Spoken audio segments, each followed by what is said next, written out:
Tô gravando. Ah, muito obrigada. De nada. Então, a gente, para falar de doença, né, de doenças crônicas não transmissíveis, primeiro a gente precisa falar de saúde.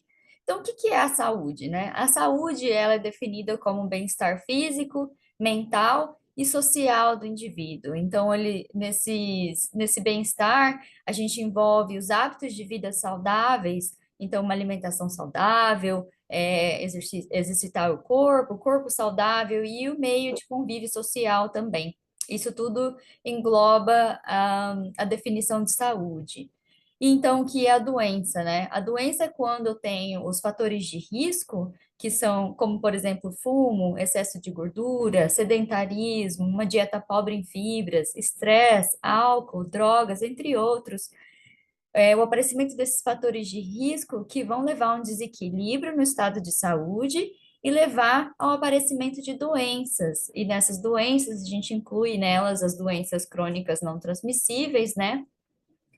E eu vou falar um pouquinho dessas doenças para gente. Então, o aumento desses fatores de risco vão levar à redução do estado de saúde, e se com a permanência desses fatores de risco e a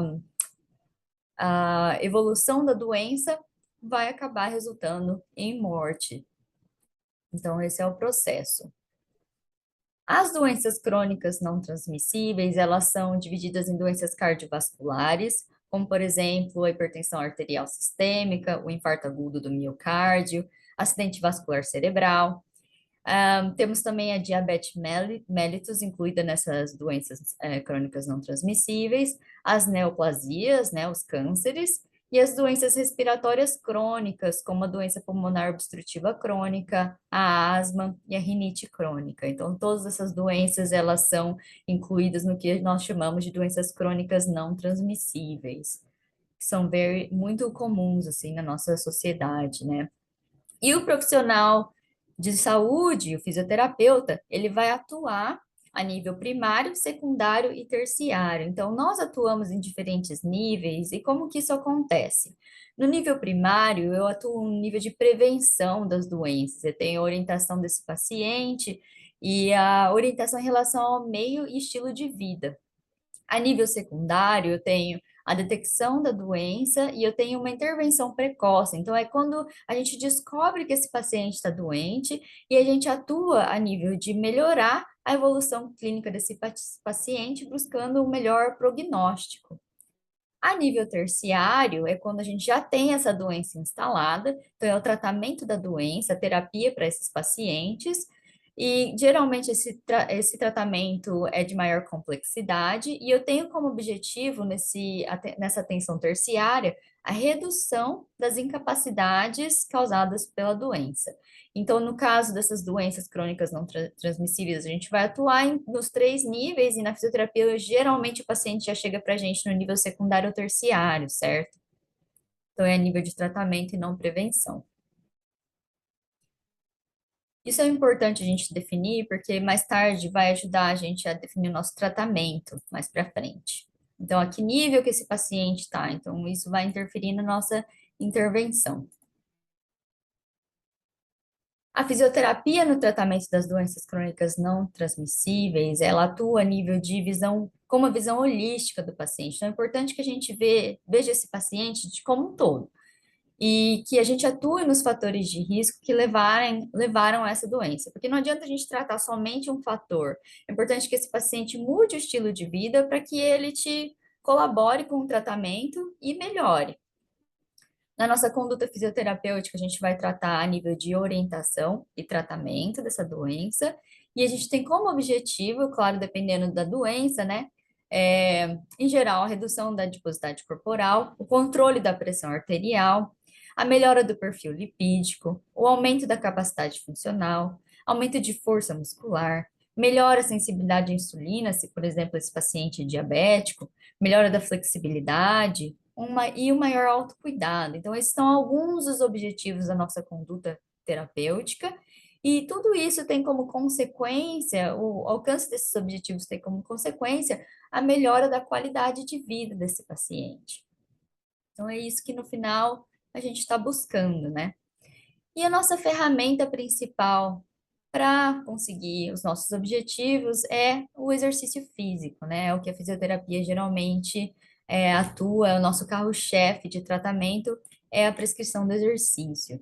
E como que essa prescrição ocorre, como que ela deve ser feita? Sempre a prescrição do exercício, ela deve ser feita de maneira individual. Então, a individualidade é muito importante na hora de prescrever o exercício ou da sua conduta terapêutica. E como que eu faço essa prescrição, né? Uma das partes mais importantes do seu tratamento vai ser a avaliação. Então, é onde eu começo, como que eu começo a conhecer esse paciente. Então, eu faço uma avaliação física, eu coleto antecedentes de doença, histórico familiar, eu coleto dados como idade, peso, eu avalio a postura desse paciente, eu vou olhar para a doença que já está instalada nesse paciente, então eu considero as condições desse doença. Esse paciente é um paciente com hipertensão arterial, se ele é um paciente que sofreu um infarto, se ele é um paciente diabético, eu considero as condições clínicas desse paciente e avalio o estado em que ele está da doença também, né? Que isso é importante saber que estágio que esse paciente está. Se ele está num estágio inicial da doença, se a doença já está cronificada, é um estágio mais avançado, eu tenho que ter mais cuidados e verificar no estágio da doença as limitações que esse paciente apresenta. Então, se ele tem limitações em relação à amplitude de movimento, se ele tem limitações de força, de flexibilidade, de equilíbrio. Geralmente, a fisioterapia atua como um todo, né? Em todas as áreas. A gente faz um tratamento que engloba, desculpa, que engloba várias áreas. Depois de ter feito uma avaliação bem detalhada, bem minuciosa, eu conheço esse paciente muito bem, é importante estabelecer as metas do meu tratamento. Então, eu estabeleço metas, os objetivos, e não além de estabelecer os objetivos, é muito importante que a gente envolva o paciente, né, no seu tratamento. Por quê? Aquele paciente que entende a gravidade da situação, a gravidade da doença, que entende como que essa doença surgiu, quais os fatores que estão ligados a ela, esse paciente vai ser um paciente colaborativo, vai ser aquele paciente que vai te ajudar na hora do tratamento, ele vai seguir as orientações em casa, ele vai controlar a dieta. Então, você consegue tratar não somente aquela disfunção, aquela queixa que o paciente te apresentou, mas de maneira geral, né, a visão holística do paciente é muito importante. Eu consigo fazer isso tendo esse paciente envolvido no meu tratamento, sabendo o que você está fazendo, quais são os seus objetivos, e esse paciente vai colaborar com você. E assim, eu estabeleço então o meu plano de tratamento, e dentro desse plano de tratamento, eu tenho a prescrição de exercício. Então, nessa prescrição, eu posso envolver vários tipos de exercício, como exercício de resistência, equilíbrio, força, flexibilidade. Eu vou atuar em diversos sistemas, eu vou definir a intensidade desse treinamento, voltando sempre para aquela avaliação inicial, pensando na condição inicial desse paciente, para determinar a intensidade que eu vou utilizar. Se eu vou iniciar com uma intensidade mais leve, ou se esse paciente ele está num estado melhor, ou ele consegue uma intensidade mais avançada, mais alta. A duração do treinamento, do tratamento, se eu consigo fazer uma sessão mais longa ou preciso de uma sessão mais curta com intervalos, isso é importante. E a frequência, quantas vezes por semana esse paciente vai poder vir, que isso é importante definir para eu saber qual que é a duração desse treino, qual que é o prognóstico desse paciente, eu consigo determinar as metas e falar para ele, olha, a gente tem esse objetivo, em 3 meses eu quero que você esteja conseguindo fazer essa amplitude ou essa força, vamos ganhar função. Um dos guidelines que a gente utiliza, né, que a gente segue, é o Guidelines de Atividade Física da ACSM, que é a American College of Sports Medicine. E o Guidelines traz que adultos saudáveis de 18 a 65 anos é recomendado que esses adultos pratiquem pelo menos 150 minutos de atividade moderada por semana. E essa atividade ela pode ser dividida em, por exemplo, 30 minutos de atividade aeróbica moderada por 5 dias da semana e 2 vezes por semana de atividade de força, né, de resistência, ou seja, pode ser dividido em 20 minutos de atividade aeróbica vigorosa ou de exercício de resistência de 2 a 3 vezes na semana. E claro, com certeza eu vou sempre voltar, eu tenho os guidelines, mas eu tenho que sempre voltar para aquela avaliação inicial e fazer o meu tratamento de acordo com as limitações do meu paciente, da condição em que ele se encontra, certo? Eu trouxe aqui um estudo para mostrar. Esse foi um estudo com causas de morte preveníveis nos Estados Unidos e a comparação dos fatores de risco relacionados à dieta, estilo de vida e marcadores metabólicos. Eu acho que esse estudo foi muito importante porque ele traz, dentro dessas doenças, a gente consegue ver as doenças crônicas não transmissíveis, né? Doenças cardiovasculares, câncer, diabetes, doenças respiratórias, outras doenças e lesões. A gente consegue ver que não é somente que todos esses fatores de risco estão influenciando de forma significativa no aparecimento dessas doenças, né? Nessas doenças. A gente pode ver que o tabagismo é um fator importante nas doenças cardiovasculares, no câncer, na diabetes, doenças respiratórias, hipertensão, o sobrepeso, sedentarismo, o alto índice glicêmico, o alto nível de colesterol de baixa densidade, né, da gordura de baixa densidade, o alto sódio na dieta, a baixa quantidade de ômega 3 nessa dieta, gordura trans, o uso de álcool e poucas frutas e vegetais. Então, é um conjunto de fatores, né, de fatores de risco que vão levar ao aparecimento das doenças crônicas não transmissíveis. E se a gente não atuar, nós, como profissionais de saúde, não atuarmos em todos esses fatores, eu não vou ter o sucesso completo no meu tratamento, certo? Então, a gente tem que pensar nesse paciente de uma maneira geral, e não somente na disfunção que a doença trouxe. Aqui os nossos fatores de risco. E eu trouxe mais esse estudo que mostra os fatores de risco com pacientes com início de diabetes. E esse estudo mostrou que quanto maior o número de fatores de risco, maior a probabilidade desse paciente desenvolver diabetes. Então, não foi um fator, como, por exemplo, a dieta pobre que causou essa doença, né, a diabetes. Foi um conjunto de fatores, e quanto maior o número de fatores, maior o meu risco de desenvolver a doença.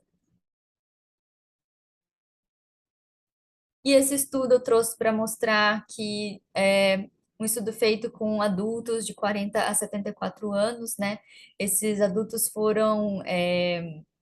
eles foram acompanhados durante 10 anos e mostrou que a minoria das pessoas aderem ao estilo de vida saudável. São o número de pessoas que têm aderido a um estilo de vida saudável que inclui índice de massa corporal menor do que 30, não tabagistas, pessoas que consomem mais do que 5 porções de frutas e vegetais por dia, atividades físicas por mais de 12 sessões no mês e uso moderado de álcool, pessoas que tinham todos esses fatores têm reduzido ao longo dos anos. Então, a gente tem uma diminuição de pessoas que estão seguindo um, um estilo de vida saudável. Então, isso é um alerta para nós e um fator que é muito importante de a gente orientar esses pacientes, né? Porque isso tem acontecido na nossa sociedade. E a nossa responsabilidade como profissionais da saúde também atuar nessa área, na parte de orientação e de educação desse paciente.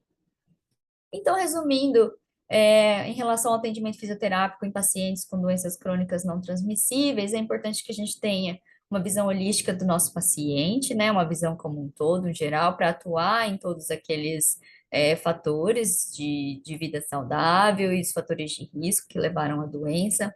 A orientação e educação relacionada à saúde e atividade física desses pacientes e os fatores de vida saudável.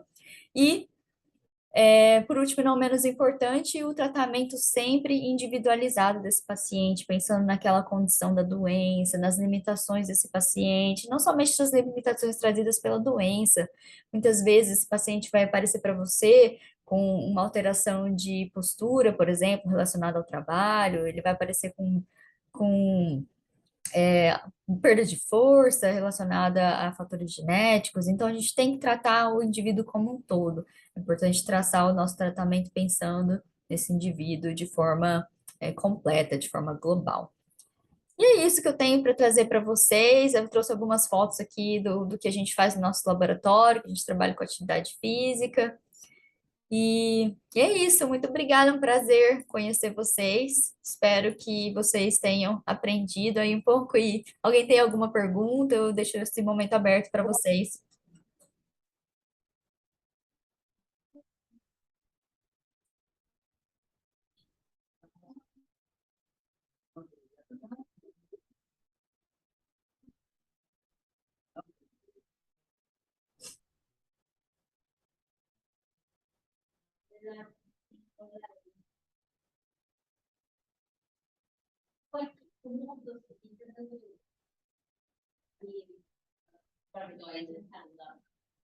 Você, como fisioterapeuta, como faz para que uma pessoa mais velha faça mais exercício, se eles não têm boa herência?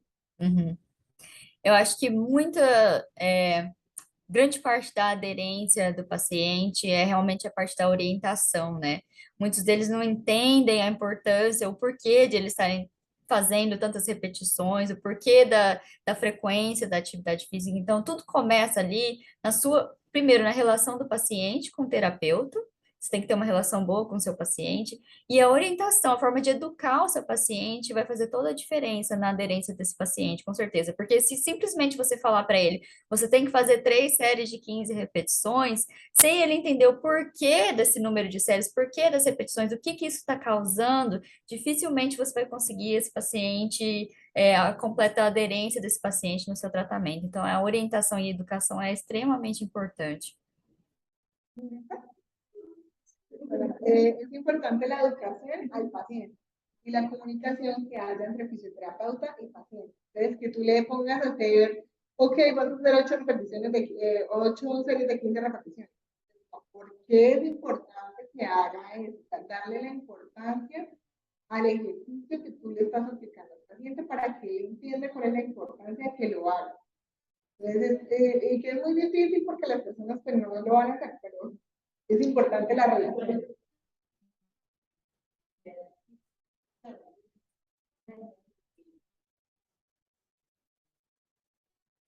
El colegio americano. 150, la idea es que sean 150 minutos a la. ¿Cómo lo pueden dividir?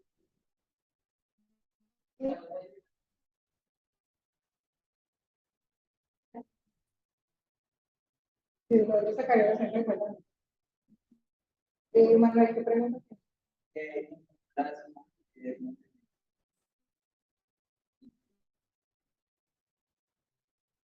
En cuanto a la prescripción del ejercicio, está como, ¿cuál es su objetivo en la prescripción del ejercicio? Hacer así. En pacientes con doença pulmonar, como asma, Uhum. você que precisa para eles fazer atividade física? Depende do estado da doença, né? Em que estágio dessa doença. Se ela está no momento agudo dessa doença, dificilmente você vai conseguir fazer esse paciente ir além da capacidade dele. Então, é importante você considerar em que momento da doença que esse paciente está. E aí, na asma e nas doenças respiratórias, a gente trabalha com a tolerância ao exercício. Então, é importante que o exercício seja introduzido aos poucos e no momento correto, claro, e que para que esse paciente aumente a tolerância ao exercício e a diminuição da fadiga ao exercício. Então, a introdução aos poucos é muito importante. É isso que a gente faz na asma, né? Ou na doença pulmonar obstrutiva crônica. É o aumento gradual do exercício para o aumento daquela tolerância.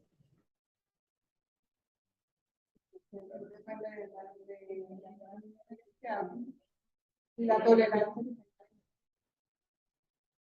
Sí, tienes que ir progresivamente mejorando o aumentando la flexibilidad para que él también vaya a esa capacidad.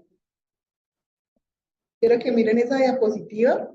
Si ven las partes de arriba donde están, si se dan cuenta que los participantes tienen un dispositivo conectado, eso entonces se relaciona con la clase que les dije.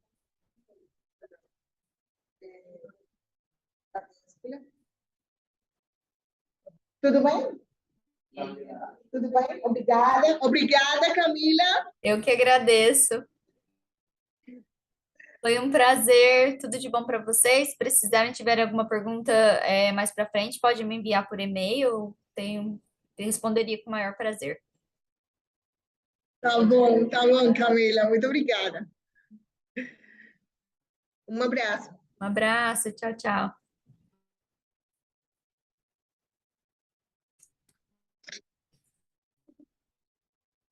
Diana, como eu faço? Eu vou te enviar essa aula? Você quer que eu vou parar de Pode, não sei se você